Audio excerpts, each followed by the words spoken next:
Hello and welcome, dear friends of the Deutsche Welle Global Media Forum, to our first virtual session of the Global Media Forum 2020. We're happy, actually we are very happy to have you join us here to discuss issues that matter to you in journalism, news and media during our digital conference. I think, and I hope you agree with me, that 2020 has been full of unexpected challenges, and it's only June. The global pandemic situation changed a lot in our lives. For example, suddenly, the living room is a multimedia office and we have to keep social distance. But just because we are following socially distancing guidelines doesn't mean we have to be distant. That's why, to tell you more about the Digital Media Forum 2020, I will now hand over to Mr. Peter Limburg, Director General of Deutsche Welle. This year we will have an online global media forum. This is, on one hand, a bit sad because we can't meet face to face, but on the other hand, it's a real big challenge and maybe also a big chance for us to have an experience in the digital world. The topic, populism, pluralism and journalism, is vital anyway. And I think we will have great discussions in the next month to come. And I'm really happy that so many people are still involved and investing in the Global Media Forum. Thanks to everybody who is making this possible. So I wish you all great discussions around the globe. And I hope to see you from face to face 2021 here in Bonn. Thank you very much. Jafar? Thank you, Mr. Limburg. And as you said, the Global Media Forum will continue online this year. We are keen on bringing the brightest minds in journalism together. We have a dedicated team working on making this digital conference last until the end of the year. I think so now, let's talk about our first discussion this year, which is built around the COVID-19 pandemic. And the question is the blame game. What is the media's responsibility in the corona crisis? We have a video to highlight the questions and know more about it. So let's watch. Are you ready for the Global Media Forum Digital? Welcome to our first session, The Blame Game. What is the media's responsibility in the corona crisis? The novel pandemic created unusual circumstances for the media. The demand for trustworthy information is huge, and the virus has led to record coverage. But how infectious is the media itself? Where is the fine line between journalism and fear-mongering? Many also sense an opportunity in the crisis. Anti-democratic systems have become more repressive during these corona times. Censorship, intimidation, state brutality, all on the rise. Despite the crisis, this extraordinary situation also poses a great chance for modern media. Rumors, conspiracy theories, fake news have to be debunked. So, who is the real super spreader? Let's go. Welcome to the first Digital GMF session. So we have a lot of questions. How trustworthy are news outlets? What role do journalists play in the corona crisis? And who might be using and abusing the pandemic as an opportunity to spread lies and fake news, and why? With me today to discuss these important questions and more, I'm happy to be joined from Kenya, Mr. John Allen Namu, CEO of the investigative news platform Africa Uncensored. Welcome. And from Argentina, you're welcome. And from Argentina, Ms. Maria Esperanza Cazulo. She's a political scientist and associate professor at the National University in Rio Negro, Argentina. Nice having you today with us. Hi. Hi, Maria. And from Germany, we are joined by Guido Bülow, Head of News Partnerships, Central Europe at Facebook. Welcome, Guido. Thank you for having me. You're welcome. So, my guests are ready, and I hope you too are ready to join the discussion. It's an interactive discussion. That's why ask whatever you want, and my guests will answer. Follow us on the different social media platforms and ask your questions. And now let's start the panel. I directly start with you, Maria. Today you're in Argentina. What information, what sources do you follow where you say, yes, I can rely on this information? Well, that is certainly a challenge because we are submerged in a deluge of information, and it's very hard to be able to filter what's reliable and trustworthy and what it's not. The first thing that is to highlight that I really rely on my local newspaper. I'm finding in these months that local, provincial, or even city newspapers are more reliable than national media because they actually do have reporters on the ground and they have more factual figures and information. So at least for me, this has really highlighted the importance of local media. So you and then So Maria, you're focusing more on local media. John, are you focusing more on local media? Do you trust more state media? You go direct and listen what the scientists are saying, or you have different other sources? Well, for me, it's a mix of pretty much everything. Local media to assess, like Maria, the situation on the ground because they have greater access to people on the ground who are experiencing various things across the country.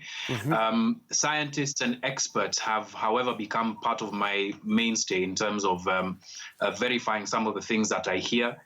State media primarily for the numbers, right? So what's coming out, because the Ministry of Health has a monopoly in terms of release of COVID-19 numbers and those statistics, upon which experts can then opine and then give, various opinions and various extrapolations.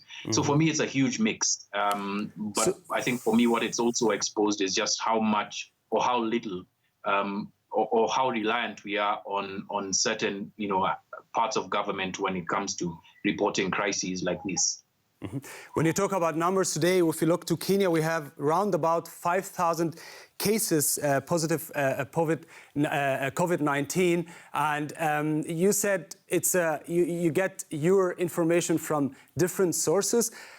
Guido, today when I go to Facebook and I want to check the information, what, according to Facebook, what are the reliable sources that you say, yes, these ones you can check? Well, so first of all, no one has a real interest in misinformation. Neither people on our platforms nor do Facebook have an interest in misinformation. And this is why we came up with the Coronavirus Information Center on top of Newsfeed. And in that Coronavirus Information Center, you get reliable information from the WHO and other local health authorities. In some cases, we also curate and select content from news publishers. We don't do that in every single country and a few countries, but I think the most important and most reliable information is from the international and local health authorities in case you have any questions with respect to the coronavirus. There are also some fake news on social media. We'll get to that. But before that, I got back also to Maria and John. You spoke about different challenges facing journalists today when they are on the ground reporting about COVID-19. Maria, can you tell us more about that? Can you give us concrete examples? What's happening? Well, I think I'm not a journalist, so I can talk to what. But I think the main challenge that I see is being able to sort out the information. I don't think that the problem is fake news, as in purposefully saying something that you believe is a lie, but just repeating. We see this, for example, with scientific breakthroughs. This new drug is going to solve corona. No, this other drug. No, the drug number one didn't work. There's a vaccine. There's not a vaccine. I think there's the main challenge, or what I think it's the shortcoming now, is few people have the ability to parse out the information and organize it, and prioritize in terms of the things that we know are true, and we just, things that are just maybe tendencies or possibilities. John, you agree, you disagree with Maria? Yeah, for sure, I agree. Because COVID-19 is essentially a health pandemic, there's a very small subset of the population that understands, even within the medical field, that understands exactly how this is playing out. So epidemiology has become something that journalists have had to read up on, try and research on, in order to ask, intelligent questions. But in terms of sorting fact from fiction, that's something that, as Africa Uncensored, we've taken head on. Yes. We recently, released or published a website called Piga Firimbi, which on a daily basis fact checks the many bits of misinformation swimming out there on the interwebs, be it Facebook, be it WhatsApp, where a lot of them are. And that's something that's become a mainstay as a subgenre of news for us, specifically in the COVID-19 period that we're in. So it's a difficult time. We already have questions from the community, and we have a question from Anwar Ashraf, and he's asking, the pandemic has given us great chance to work independently and remotely, but it is going to be a hurdle in the future when less journalists will be there on the ground, and they might be having less direct contact to the news makers. Will it affect the quality of journalism, especially investigative journalism? John, as an investigative journalist, maybe, what do you think? Yeah, for sure. You see, there's a maxim that we go by. The closer you get to people, the closer you get to a story, especially in places like this and in various parts of Africa where access to information, documentation, etc. is very difficult to come by via the government that's supposed to provide it. Original sources that are on the ground, are often in places that perhaps are beyond the reach of some journalists, right? And even if we can reach them because we've been classified as an essential service, how reluctant or willing will they be to talk to us, given that now health itself is a prerequisite to meeting people on the ground, right? Yes. If I have a person who's within the age bracket that is a high risk bracket, are they going to meet with me as willingly? So these things that seem like they're small, sort of technical or logistical things are becoming incredibly important in having us figure out even our own risk assessments when we go out into the field. And of course, journalism is about people, meeting people, listening to their experiences, and we can't all do it online. Internet penetration is not as high as was recently thought. And COVID-19 has exposed this for many populations that are experiencing things related to COVID. Okay, John, if we stay and talk about investigative journalism, are you today able to move freely and to investigate what's going on in Kenya when it comes to COVID-19? Are you being able to do what you can to do your work? Well, we're trying our best. Like I said, we've been classified as journalists have been classified under the professions that are essential in Kenya. The problem is the climate of fear that exists around COVID-19, not just about the disease itself. I'll give a very literal example. Right now, Kenya is grappling with a very important debate on police brutality or heavy-handed policing. If I was to meet with people who are experiencing this, how willing would they be to talk to me, given that it's very easy to locate them? They're not moving around as freely as possible. Therefore, they cannot hide as willingly as possible. So there are very many things that have changed, and it's made our work a little more difficult. Yes, thank you for giving us an insight. There's a big interest in our discussion today. We go to the next question. Also, maybe Maria, you can answer this. James Muhando, he says, I feel that regarding the corona pandemic, we have focused majorly on bad news. What, in your opinion or opinions, can we do to find some positives amidst so much negativity, according to what he's saying? Maria? Yeah, I think that is a very good question, and I think there are positive things that should be highlighted. The governments throughout, the governments throughout the world are responding quite rapidly. One thing that is really amazing is that the scientific community is sharing information in a way that has never done before. Basically, all medical researchers, scientists, labs are putting their results of their investigations online as they do that, and bypassing things like pay firewall. So I think that we've seen collaborations at a scale and at a pace that I think are going to bring science forward. But Maria, here I have a question as a journalist. We're getting a lot of information from scientists and we're getting direct information from them. So what's the role you see of the journalist now to be different from that of the scientist? I think that there is a crucial distinction, and I think journalists have a crucial role to play in this regard, because what I think that journalists are great at doing and better than scientists, and I think scientists are not necessarily good communicators. And scientists are not necessarily, they do not understand what they do in relation to the wider community. They understood what they do in relation to what they do. So many times it's actually better to read a scientific journalist to understand what the scientists are doing than the scientists themselves. Okay. And to explain to people what can we expect and what are the time frames and why is it important to have, for example, blind test trials. I think journalism has a key role to play in that respect. Yeah, giving the context from different aspects. Big interest. Another question from Dagmar Melzer from Germany, and it's to Guido. How does Facebook fact-check corona information? Guido. Yeah, that's a pretty good question. So, as I mentioned earlier, no one has a real interest in misinformation. And so the strategy is actually threefold.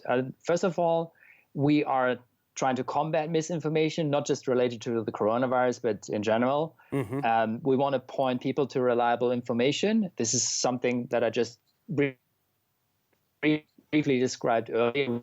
An information center on top of news, where more than 2 billion people actually received information through the WHO and other health authorities. And on the other hand, developing solutions together with experts like the WHO.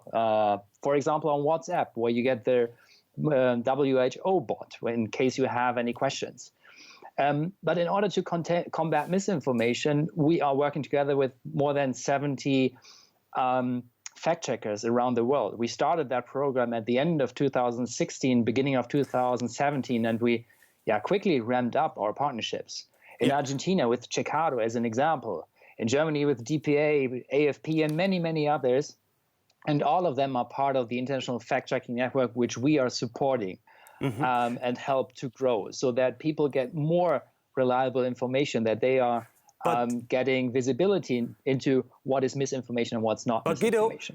But Guido, nevertheless, you know there are still some fake news when I scroll through my timeline on Facebook, and there are still some news where I double check and then it's not right, it's not facts. Are you doing enough? Are we doing enough is a very good question. Like I said, we started at the end of 2016 and ramped up over time, so that at the beginning of the pandemic, we didn't start it at zero, but we came up with a bundle of solutions. Let it be the coronavirus misinformation, the information center on top of newsfeed. We have the same, by the way, on on Instagram. We have messenger bots, also with local health authorities. But if you're mentioning messenger, Guido, my mom sends me messages on Messenger telling me like, drink hot water, it's very good, it's against corona, do this and do this, and it's fake, it's not based on any scientific facts. And these are running, and people are sending it nevertheless if it's on messaging on WhatsApp or the Facebook Messenger. So there's a lot of fake information and fake news. And this will affect the way people react and act and know about Corona.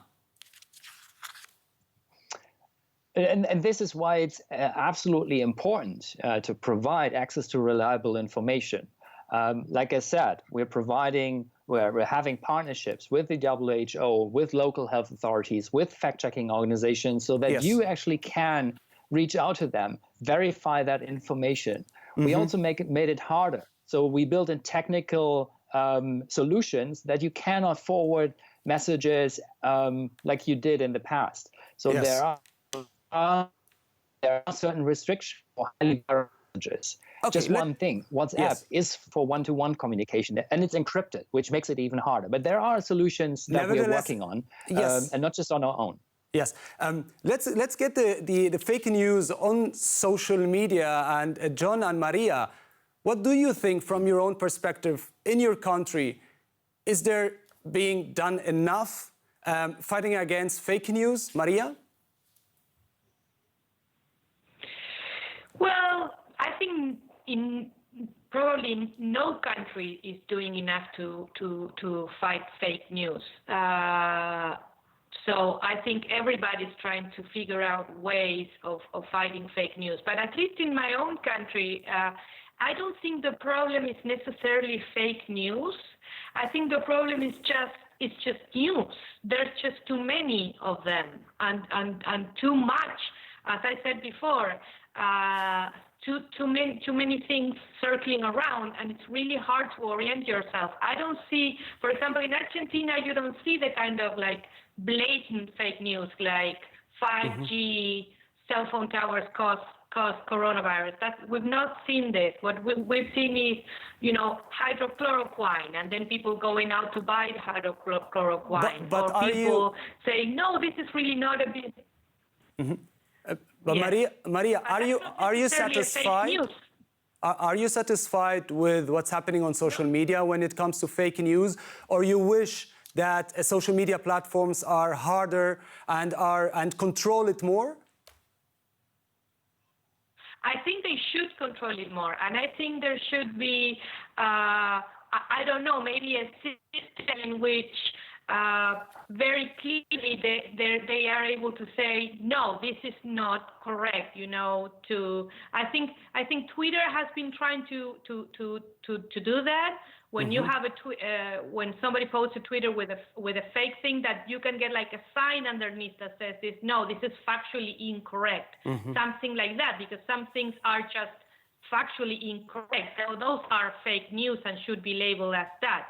Now, but what worries me more is like the gray zone, where maybe there is like a kernel of factual information, but that is overblown or spun or twisted, and that is much more harder to say, is this fake news? Is this not fake news? I think that's where the main challenge or danger resides now. Yes. John, you wish Facebook should do more? Well, yeah, Facebook, Twitter, all of the social platforms that on which some of this fake news lives should do more. I don't think that they should flag and pull down content as much as they should indicate, like Maria mentioned, like with Donald Trump's recent video that was very clearly labeled as manipulated content, so that you know what you're watching. I think, and that's the fine line that social media organizations must walk when they're thinking about their community guidelines. What constitutes an infringement on access to information versus what constitutes the responsibility of organizations such as this to flag content that they clearly know that's wrong. For me, what needs to happen is that more organizations, especially news organizations whose job it is to provide factual information, need to start looking at fact-checking as a component part of news that is in and of itself news, right? And so daily, weekly fact checks should become something more of a mainstay, so that they can be perpetuated in the public space. That way, people will know where to go and check for things that are factual or fake. Mm-hmm. We have more questions from the community who are following us with big interest, and you can ask more. We have Augustina Birago, she's in Ghana, and she is asking, the reportage on the pandemic is causing more fear and panic among the population. How can you report on the pandemic in order to educate the population more than fear and panic and causing panic? Maria? Well, you need to be factual. I think that's the thing. There are first of all, you need to bring out the data, and you need to educate. I think you need to educate the audience and yourself about what the data can tell you and what the data cannot tell you. And there is an uncertainty. I think that is the main challenge that we are all trying to find, like, certitudes or of what the things are going to be like, and in a context in which don't know. And also, I think the media needs to step back a little bit about trying to be so up to date. That's something that worries me. Every single thing that happens every day that comes out of the scientific pipeline is published immediately, as if it were the truth. And as John was saying, maybe you need to put a premium on fact-checking and understanding and explaining, and not. What really worries me is that, big headlines saying we found the vaccine, and then it turns out that it's not correct, or the other way, we're all going to die, and then it turns out we're not going to die. I think the intensity of the media needs to be turned down a little bit because otherwise all the emotions are heightened. Yes. We have more questions from Nariman Mehmet Ali Saqir. In less democratic countries, what do you think the pandemic has done to the relationship between the people and the government? As she's saying, when people have a pre-existing mistrust in the media. John? Well, it's only deepened that mistrust to the extent that numbers are no longer trusted. Statements are looked at either politically or pursuing a specific end. This is happening in Kenya. It's happening in different parts of Africa. And what that does is that it creates this divide that is very, very difficult to bridge, especially when the government, whether or not it has the right facts or the right data, is unable to reach, to bridge that gap. I think it only deepens it, and what will happen is that it'll yield to some sort of political manifestation that we're yet to understand. For countries that are deeply, Can you tell us how is the situation in Kenya? Do people trust, according to what you observe, the governmental media or supported by the government? At the start of the pandemic, I think the trust in the media and the government was fairly high, specifically from the Ministry of Health. How it was communicating the statistics on the virus came across as clear, authoritative, concise. But as the pandemic began to spread, there's been a lot of doubt that's been raised about A, the numbers, B, the measures that are being taken that seem to be contradictory to what the government is saying. And I mean, just to the point on mistrust, something that's become somewhat of a talking point here is the doublespeak when it comes to enforcement of social distancing guidelines.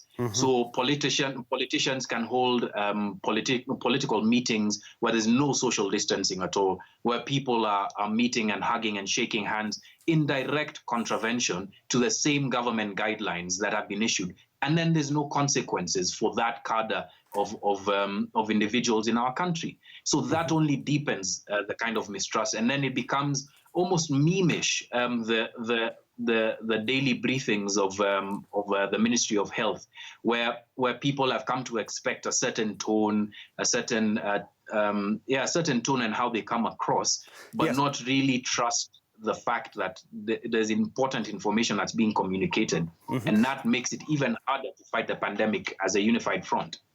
I want to bring some numbers into our discussion. There was a report done by Reuters and the University of Oxford, and they asked people like the news media compared attitudes toward government communication and towards media, and the answer was the news media has helped me understand the pandemic. 60% of the people who were asked said, yes, I agree, and the government has helped me understand the pandemic.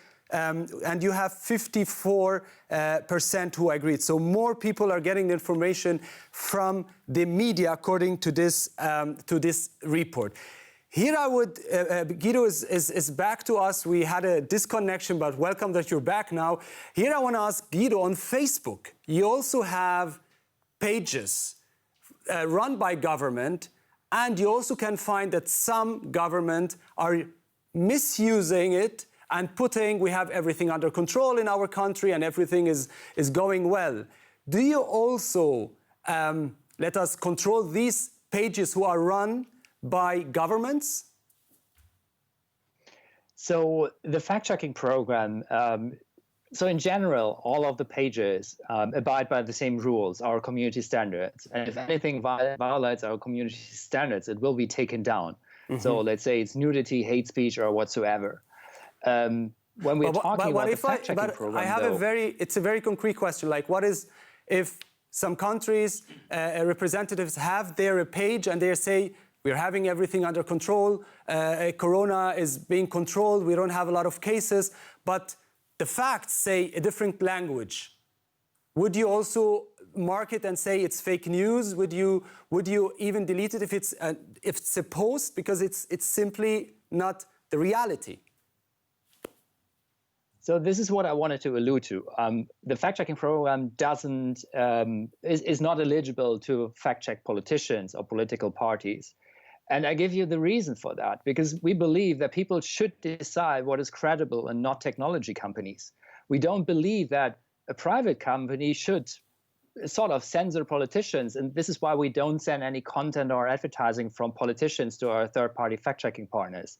So speech from candidates and elected officials is already highly scrutinized by the media. And we believe that by limiting speech or removing content, we leave people less informed about what their elected officials are saying and leave politicians also less accountable for their words. Mm-hmm. But again, let me repeat that. They aren't allowed to say whatever they want. There are certain rules on our platforms, which are the community standards, and they have to abide by these. And if they violate these, content will be removed.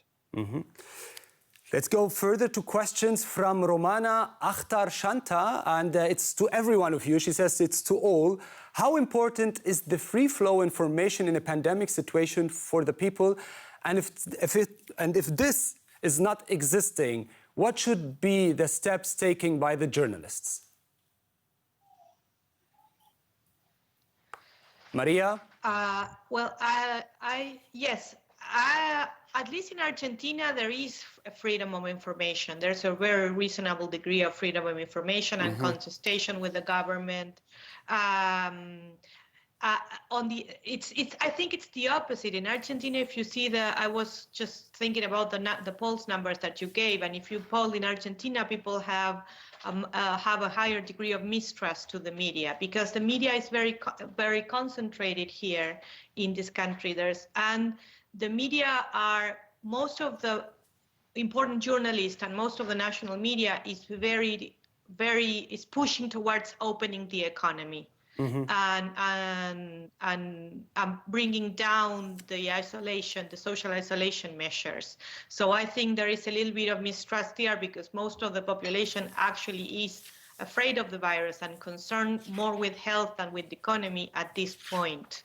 But I think that what we've seen around the world is that in context in which the governments are trying to lock down information and are trying to censor, shall we say, what journalists are able to say, journalists are at least in most cases that I know, being very brave and taking to social media. Yeah. So I think there's an ambivalence here that on the one hand, we can be critical of social media, and I certainly are, but at the same time, in this pandemic, you can see that social media has transformed itself into a key channel for reading perspectives that we might not get otherwise. So I think it's important to have that in mind too.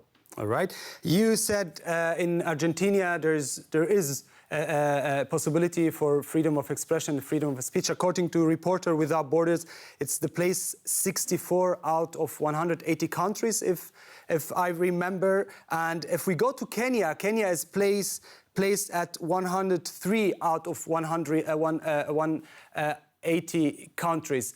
John, how would you answer the question from the community?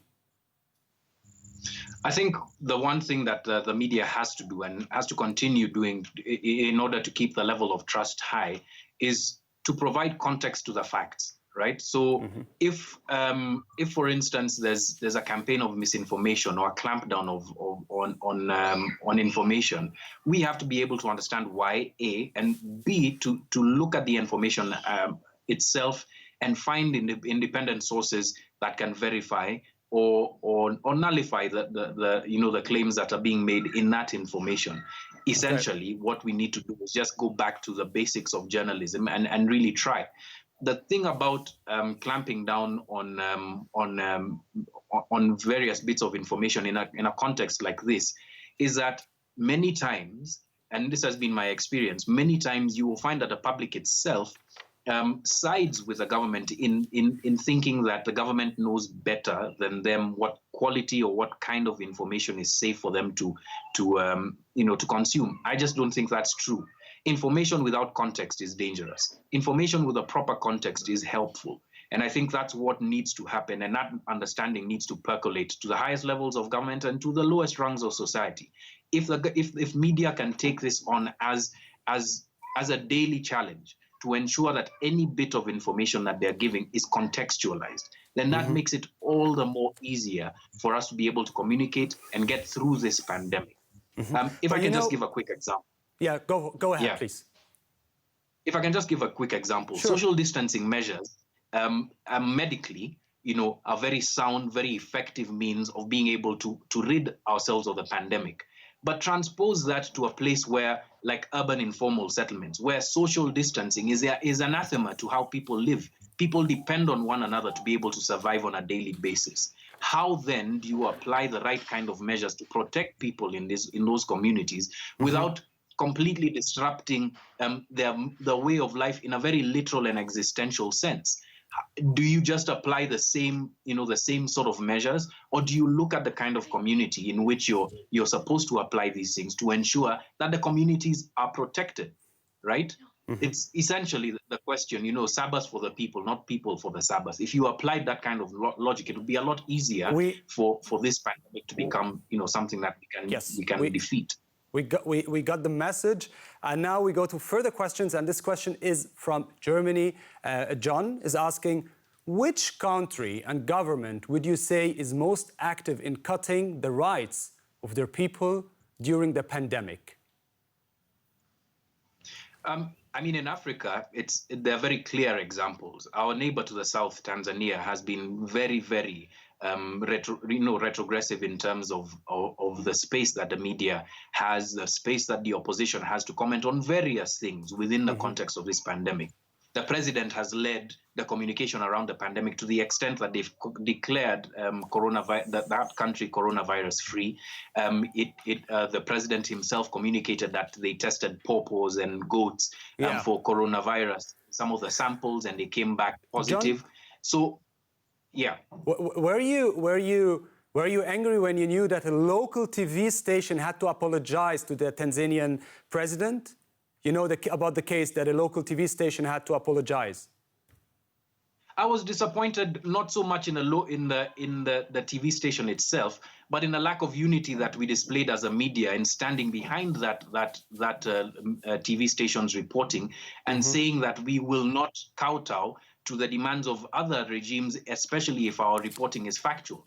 We don't know whether that reporting was factual to this day. All we know is that the government of Tanzania complained and that there was a retraction, and now it looks as if that media has egg on its face. If the media stood united at that point and verified and looked at that information factually and said, but this is factual, then there shouldn't have been that kind of an apology. So I was more disappointed in the lack of unity. Okay. Maria, we can give further examples. For example, China, the way it's dealing with journalists who were criticizing and talking about information that the government don't want. Also, in a further example, we have Hungary recently enacted state of emergency laws that allow the prime minister to jail journalists for up to 5 years for what the government calls unbalanced reporting.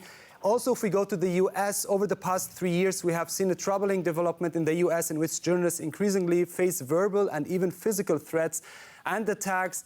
If we look at Egypt, also suppressing journalists when they are criticizing what the government is, the way the government is handling the pandemic. What do you think? Is the situation of freedom of speech for journalists isn't getting worse because of the pandemic?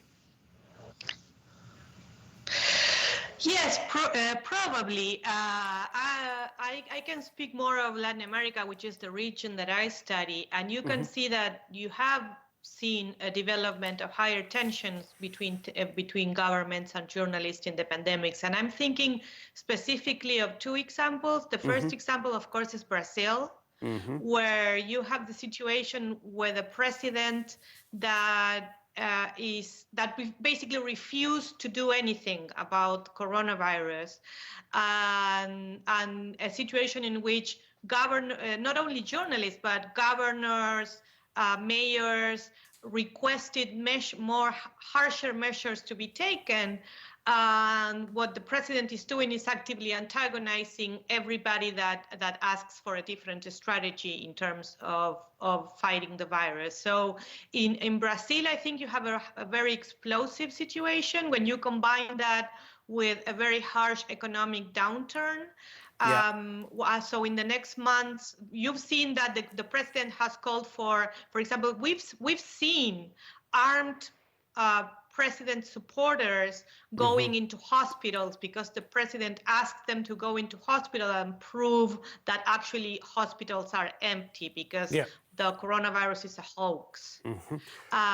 So I think that's the number one example. And the second example is Chile, where you have a government that, even though I wouldn't say that there's a government censoring, you've seen the government giving rather sort of convoluted figures about the pandemic. Have you seen a number of journalists in these months saying, no, these figures are wrong, and going into a toe-to-toe with the government? And then 1 week ago, the Chilean government said that, yes, they have been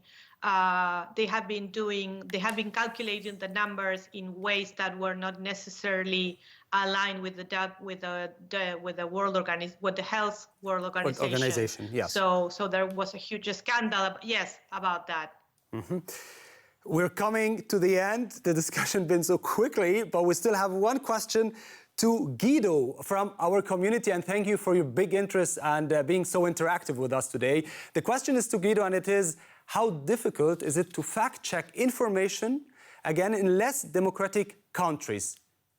And also, another one, Guido, maybe you can share some comparison from the European countries.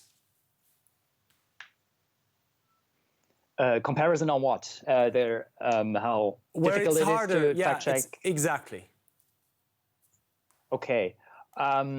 Well, actually, it's a question for our partners, the 70 partners that we're working together with globally in our fact-checking program. Nevertheless, I mean, we see that there are certain restrictions for our partners to get access to reliable information. What John earlier said, I mean, we connected our partners to local health authorities in order to speed up the fact-checking process to get reliable information more quickly. Yes. And in some cases, it's more difficult with some health authorities and officials. I don't have any specifics or comparisons that I can mention between certain countries, since all of our partners are working out absolutely independently and we're not fearing their fact-checking process. What we see, though, is that we got a massive response from all our fact-checking partners over the last 2 months. We received 7,500 fact checks within 2 months, which resulted in 50 million warning messages related to COVID-19 misinformation on Facebook. And 95% of the people that actually saw these interstitials, these warning messages, they never engaged with these postings anymore. All right.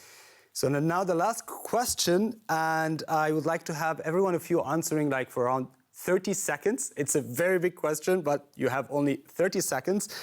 What long-term consequences will the crisis have for the global media credibility and trust? Maria.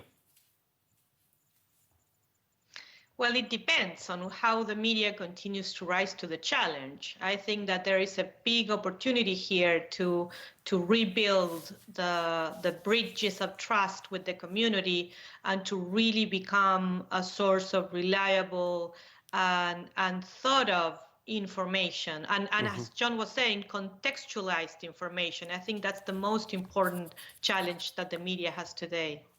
Thank you. John? I'd say, again, to agree with Maria, it is about how we rise to the challenge. I think in the short term, there's going to be a lot of criticism of how the media reports, and those systems of reporting are going to have to respond to what the audiences are talking about, specifically what knowledgeable members of the audience are directing the media to, so that the media can become that port of information that is trustworthy and a beacon and a signal for information that we can rely on in days to come. I think it's going to strengthen the media in the long term. Guido? I totally agree with both of them. We see that more and more people visiting websites from reliable news partners. And it's a huge chance for our news partners to get closer in touch with their readers. I mean, we see in many countries that they are able to get more subscribers, to have them closer to their publications by newsletters, as an example. And I think there, like the other two said, there's a real chance for the publishing industry to get back closer to the readers and build trust again. Thank you so much, dear guests. Thank you, Maria from Argentina. Thank you, John from Kenya. And thank you, Guido from Germany. And also a big thank you for all the people who wrote to us, for the community who was very, very active and very interactive. So this was the first session of today's Global Media Forum 2020. It's going to be digital. It will last all over the year. Visit our website, know when's the next session, and stay connected, and let's keep on discussing and talking. Thank you so much for joining us, and see you by the next session. Take care.